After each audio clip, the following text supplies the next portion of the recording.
శ్రీ మహాగణాధిపతయే నమో నమః. శని ప్రభావాన్ని మనం ఏ విధంగా తొలగించుకోవచ్చు అనే విషయాన్ని మనం ఈ వీడియోలో తెలుసుకోబోతూ ఉందాం.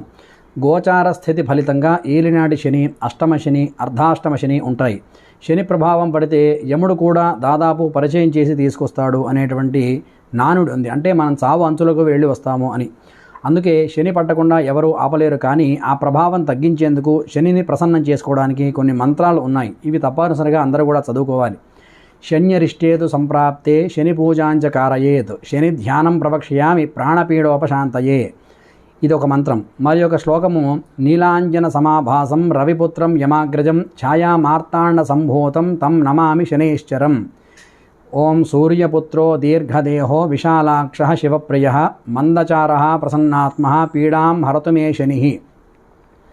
ఈ శ్లోకాలు కుదిరితే నిత్యం లేదంటే ప్రతి శనివారం జపించడం వల్ల శని దోషం తగ్గుతుంది అని చెప్పి శాస్త్ర ప్రమాణం.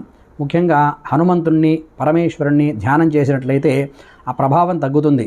ఏలినాటి శని, అష్టమ శని, అర్ధాష్టమ శని దోషం తొలగించుకునేందుకు ఆలయాల్లో శనికి నువ్వుల నూనె, నువ్వులు, నల్లటి వస్త్రాలు సమర్పణ చేయాలి.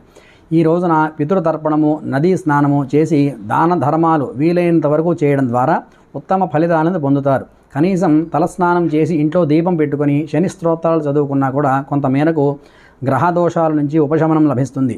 అన్నిటికంటే హనుమాన్ చాలీసా పారాయణం వల్ల సకల దోషాలు కూడా శనీశ్వర గ్రహానికి సంబంధించిన దోషాలన్నీ కూడా నెరవేరుతాయి అని చెప్పి శాస్త్రవచనం. నమస్కారం.